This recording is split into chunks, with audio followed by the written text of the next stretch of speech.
Mr Speaker, further to my comments on the discrimination against individual health practitioners of faith, this part of the bill deals with those entities that operate health facilities of some kind.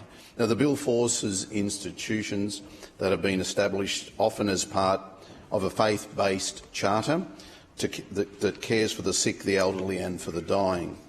And they have made it clear that they will not, consistent with their character, assist residents to take their own lives or assist practitioners to administer lethal drugs with a view to ending the lives of the residents.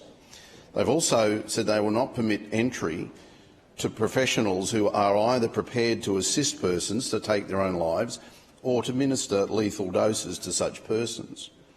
But under this bill, a VAD doctor, and not the entity, has the power and ultimate discretion to decide if the VAD processes will be undertaken at that entity's hospice or aged care facility. So the institutional right of conscientious objection is largely cosmetic.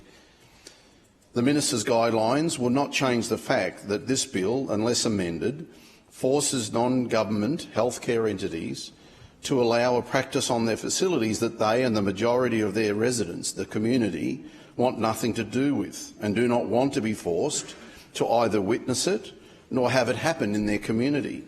In the case of aged care facilities, which, as we've heard, is their home. In the case of Catholic Health Australia and other entities, what the bill mandates is the antithesis to what the fundamental norm of Catholic health care in Queensland has been for generations. In terms of end-of-life, healthcare services owned and operated by Catholic entities can only be used for palliative care, not for assisted suicide. Given Catholic Health operates, I believe, somewhere around 1 in every 4 beds in Queensland, what happens if these entities feel they can no longer continue to provide these services and are forced to wind up? If this bill is not amended to allow these private health facilities to continue in good conscience and they could no longer operate, what then? This part of the bill puts thousands of beds at risk, and at a time of bed blockage and bed shortage in a global health pandemic, why risk it? Up to 1 in 4 hospital beds in Queensland at risk. The leaders of St Vincent's and the Mater Hospital appealed to the Parliament and to MPs to not force them into the position against their convictions, and I think we should listen.